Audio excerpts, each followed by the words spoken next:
पिता जगन्नाथ मिश्र और माता शची देवी लालन करे धराधामे अवतीर्ण हलेन कलिजुगेर भगवान श्री गौर हरि।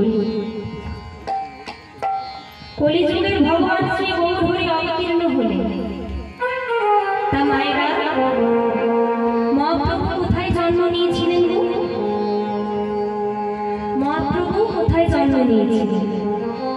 তিনি জন্ম নিয়েছিলেন নদিয়ায় নবদ্বীপে একটি গাছের তলায়। কোন গাছ? না নিম গাছের তলায়। আবার শ্রী শ্রী ঠাকুর রামকৃষ্ণ পরমহংসদেব জন্ম নিয়েছিলেন কোথায়?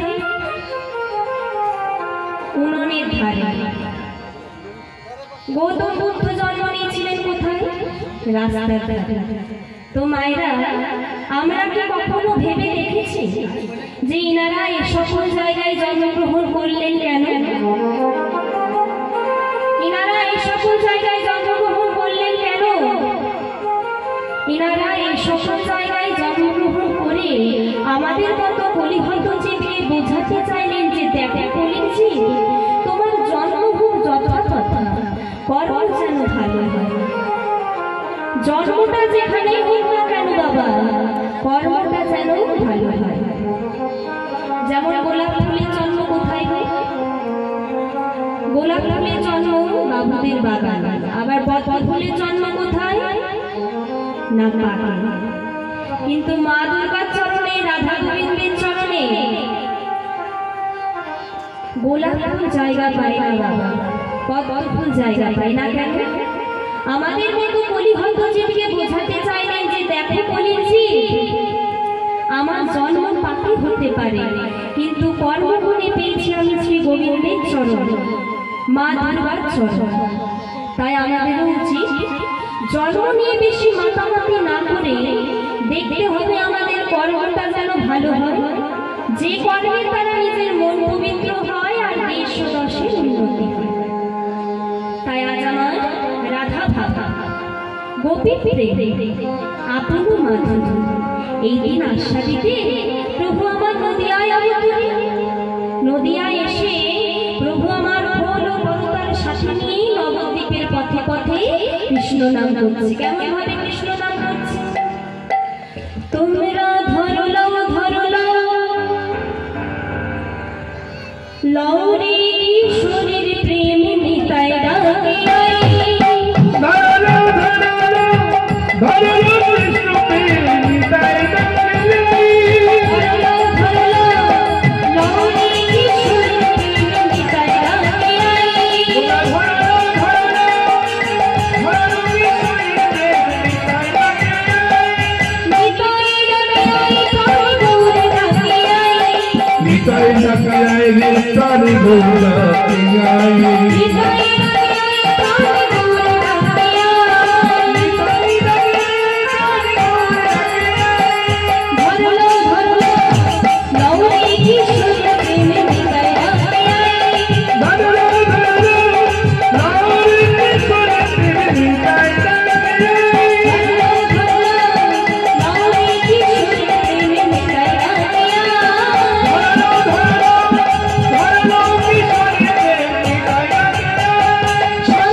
নদিয়ায় এসে অবতীর্ণ হলেন শ্রী গৌরাঙ্গ।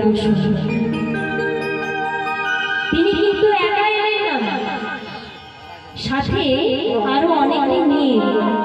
তা মহাপ্রভুর সাথে সাথে আর একে এলেন। মহাপ্রভুর সাথে আর একে এলেন জানেন? আমার দাদা হবে নিত্যানন্দ, আমি গৌরচন্দ্র। দাদা হবে নিত্যানন্দ, আমি গৌরচন্দ্র। দাদা হবে নিত্যানন্দ, আমি গৌরচন্দ্র। দাদা হবে নিত্যানন্দ,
যুগে যুগে এই ধরাধামে আসেন।